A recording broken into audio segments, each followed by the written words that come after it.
प्रेम जय भीम।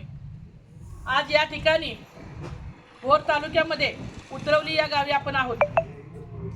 आज अतिशय म्हणजे आजही महाराष्ट्रात जातीय विषवणी किती प्रबळ आणि किती प्रभावी आहे याचं ज्वलंत उदाहरण आज या ठिकाणी या गायकवाड ताई आणि हे दादा यांच्या मुलाला विक्रम दादासाहेब गायकवाड याचा अतिशय निर्घुण पद्धतीने खून केलेला आहे। त्याचं कारण की त्याने एका मराठा समाजाच्या मुलीशी आंतरजातीय विवाह केला होता, कोर्ट मॅरेज केलं होतं 7 ते 8 महिन्यापूर्वी आणि संबंधित मुलीच्या कुटुंबियाला 10 ते 15 दिवसापूर्वी कोर्टाची नोटीस, कोर्टाचं मॅरेज सर्टिफिकेटची प्रत मुलीच्या घरी पोहोचली आणि 2 दिवसापूर्वी 8 तारखेला 8 फेब्रुवारीला त्या मुलाचा नियोजनबद्ध बोलून घेऊन त्याचा अतिशय निर्घुण हत्या केलेली आहे आणि त्या मुलाच्या शरीरावरती 21 विविध वार झाले, इतके जबरी वार केलेले आहेत आणि शिवाय त्याचं गुप्तांगावरती सुद्धा वार केले। इतकी मानवतेला काळीमा फासणारी भयंकर घाणेरडी गलिच्छ ही घटना घडलेली आहे। त्यांच्या आई आहेत, त्यांचे भाऊ आहेत आणि त्यांचे चुलते हे स्वतः हे सगळं सांगतायत। संबंधित मयत मुलाने ज्याची हत्या झाली त्यांनी स्वतः सांगितलं होतं की मला दगाफटका होण्याची शक्यता आहे, मला मारून टाकण्याची धमकी दिलेली आहे। तरी थोडंसं सगळ्यांनी अलर्ट राहावं या अनुषंगाने सगळे घरातले अलर्ट होते।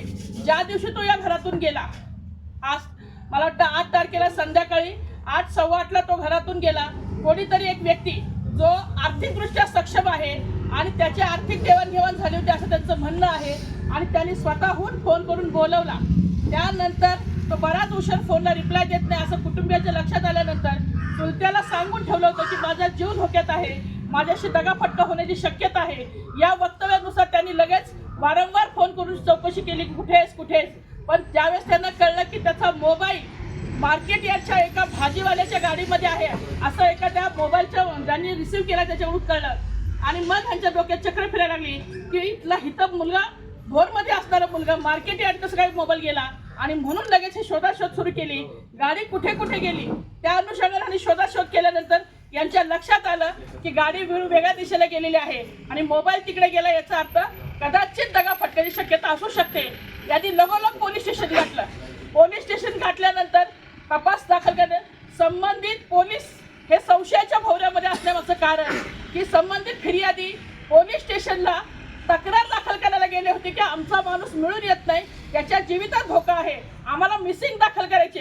पण संबंधित तिथं उपलब्ध असणारे अधिकारी त्यांनी अतिशय म्हणजे एक वेगळ्या पद्धतीने स्टेटमेंट दिलं की आमची 3 पथके गेले त्याला शोधायला।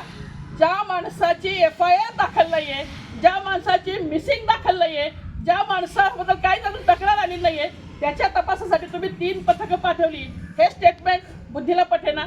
त्यानंतर संबंधित कुटुंबीय त्यांच्याकडे गेल्यानंतर ज्या पद्धतीने त्यांना डिटेक्ट झालं संबंधित अधिकाऱ्यांनी की सांगितलं की अशा अशा ठिकाणी गाडी आहे, त्यांना कोणी सांगितली गाडी तिथं आहे।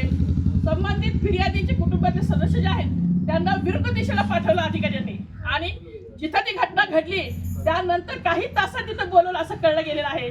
आणि त्याच काळामध्ये ज्या पद्धतीने ते पार्थिव तिथं सापडलंय, जे जखमी अवस्थेमध्ये, मृत अवस्थेमध्ये ते देह सापडलाय, त्या देह एका कॅनलच्या अलीकडे 4 व्हीलर आणि कॅनल ओलांडून पलीकडे ते देह, आता एका माणसाचं शक्य नाही, कॅनल अतिशय खोली आहे तर एक माणूस त्याला घेऊन जाऊ शकत नाही आणि तिथं त्याला मारून टाकलेलं आहे। अशा परिस्थितीमध्ये ह्या कुटुंबियांनी पाहिले आणि मग त्या ठिकाणी पार्थिव ते घेऊन आले आणि गुन्हा दाखल केलेला आहे। पण संबंधित त्यांचं म्हणणं असं आहे की जो कोणी फोन केला होता त्यांनी स्वतः सांगितलंय की मी मारलंय।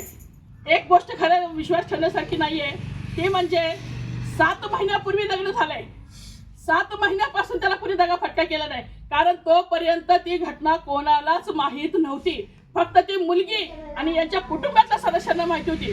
पण दरम्यानच्या 15 दिवसापूर्वी ज्या मुलीच्या कुटुंबाला ही घटना घडली त्याच्यानंतर तो मुलगा अलर्ट झाला, त्याच्यानंतर त्याला मारण्याची धमकी आल्या। त्यामुळे कुटुंबाला कोणाकोणाला काय काय धमकी आली होती, कोणी कोणी ह्या गोष्टीची साक्षीदार आहे। सो प्लीज तुम्ही सगळे ऐकाल ताई, तुम्ही मला वाटतं सांगावं भाऊ।